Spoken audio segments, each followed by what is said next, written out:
My guess was that probably most people here didn't make a living carrying a gun, and I thought maybe I would like to talk about that. But before I say anything more, I know how political these things are, and I wanted to assure you that everything I say is about my personal experiences and the lessons I learned, and I don't want anybody to leave here with opinions you didn't come in with. So, anyway, I joined the U.S. Customs Service a little late in life, and I'd already been in the Army and military police. We carried 45s on patrol there.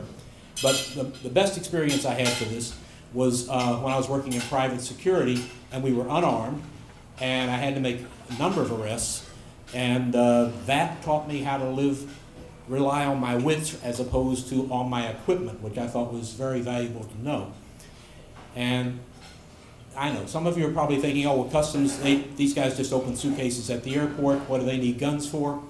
I haven't looked at the stats lately, but when I was doing it, the FBI stats showed that customs inspectors, that's the guys in the blue uniforms, were assaulted more often than anybody else in the federal government except internal revenue agents. And they also, more inspectors were killed in the line of duty than all the rest of federal law enforcement combined, with the exception of Bureau of Prisons. The corrections officers were number one there. So we had a need. And I finished my training. They gave me a stainless steel .357 Smith & Wesson revolver, and then shipped me off to Newark, New Jersey, to the heart of Tony Soprano country. And I've been back about 3 days when I ran into my first situation that they had not covered in training. And that is, what do you do with your gun in a public restroom? I went in, you know, and I go in the little booth and I close the door and lock it, you know. And then I noticed that my pants are down around my ankles, and of course so is the pistol belt. And I look to the side, and the wall of the stall doesn't go down to the floor, right? I've got a gap there. And I thought, if somebody had been watching me come in here, they could go in there and then reach under and grab my gun, and I am not in an ideal position to wrestle with it. So I thought, well, in order to make the thing secure, I'll just take it out of the holster and put it in my lap. Okay? So I did that, and I'm thinking, now it's secure, but I'm still sitting there with this thing, and then I realized you should not be fiddling with a loaded weapon. Not a good idea. So now, fortunately, on revolvers, the way to make them safe is you tip out the cylinder, you know, and then all the bullets are in the cylinder, there's nothing, and the gun cannot be fired. So now, I'm feeling proud of myself. I've made the gun secure, I've made the gun safe, I can go about my business. And then when I finished and went to reach for the paper, it tipped a little bit, and all those slippery little bullets came sliding out, hit the floor, rolled all over the place. I had to jump up, hold my pants up with one hand, and run around and pick it. Just praying my supervisor wouldn't walk in and see what we're doing. But they trained us for things other than bathrooms. We would go in and we'd train every month. And this is important because you have to know how to do what you're doing so that you can spend your time worrying about, should I shoot or should I not, as opposed to how do I hold the darn thing and so forth.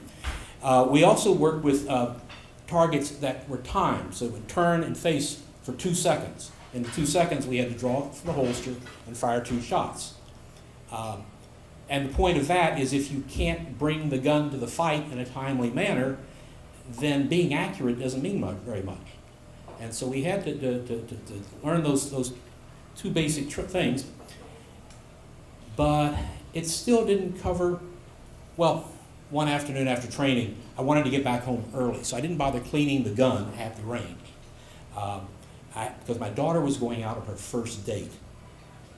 And so I came home and walked in the house to be supportive and fatherly, and no, get away, get away. I chased to the other side of the house. And so what am I going to do? I take out the cleaning kit, you know, and I start to work. And then the doorbell rings, my daughter yells that she's not ready yet. So I go to the door and bring in the kid. What am I going to do with him? I take him up to the table and sit him down. It didn't mean anything to me, but apparently it really impressed the kid, because years later he was still telling the story of how he came to pick up his date. But our training really was for situations that were other than frightening teenagers, although that's a side benefit. I was in the office one day. Newark's a huge port, and I was at the office, and we got a call that a ship had come in from the Caribbean and had about a dozen stowaways running around the ship. And according to the captain, one of them had a gun, looked like a .38 revolver.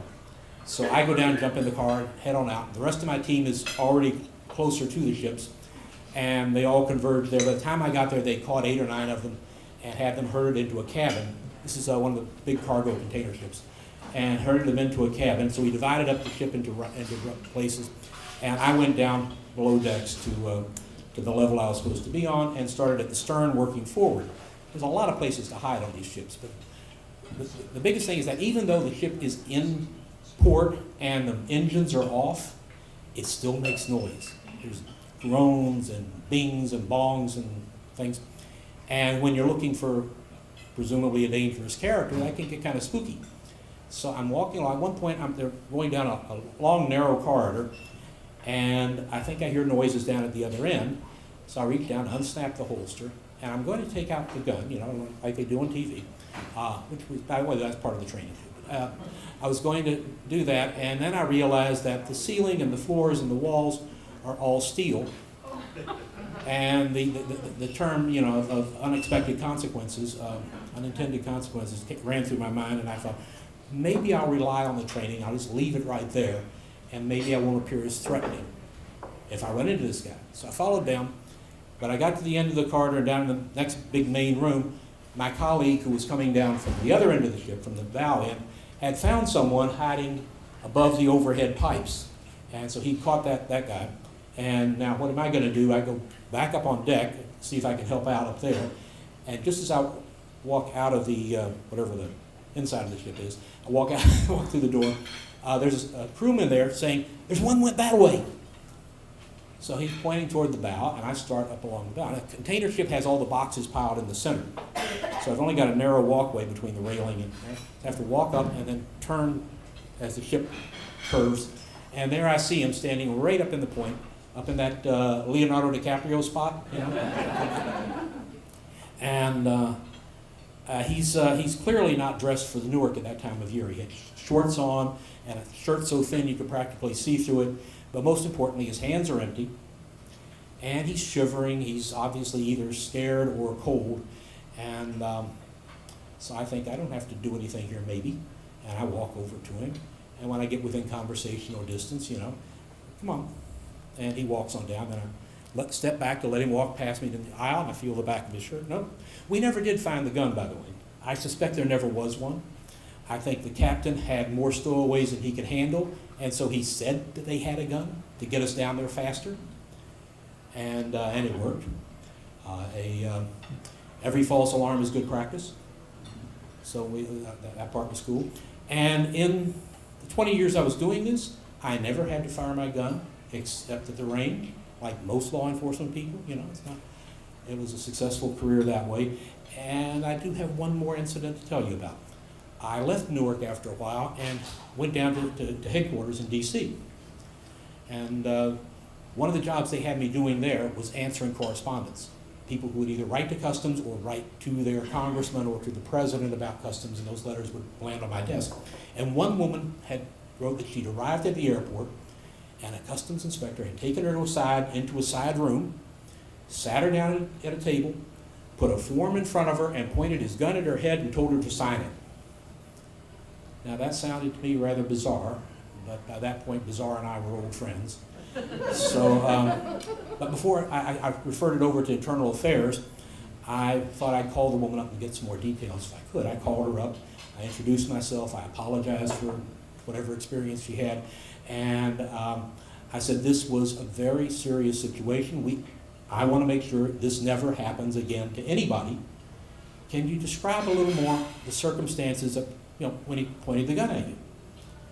And she says, "Oh, well, he never actually pointed the gun at me." I say, okay. He had it in his hand, though. And she says, no, he didn't do that either. Okay, the gun's in the holster. He had his hand on it. And she says, no, he didn't do any of those things. But he could have. And that sort of wraps up the whole thing, because a gun, even if you're in uniform, is never just part of the outfit. It is never neutral. You go in someplace, it is there. It sends a message. As a matter of fact, if I were to open my jacket and show you that I was carrying something, the mood in the whole room would change. And I'm a rather benign character. And by the way, I'm not carrying anything. The gun is at home, and if I were carrying, you wouldn't see it, because it's like tweeting a dick pic. You know, if someone asks to see it, it's okay. But if they don't, it's just rude. So I wouldn't do that. The other thing that the lady reminded me of was that when I would go home, you know, when I was, the thing that kept me awake was not only what happened during the day, but also what could have. And that's what it's about. Thank you.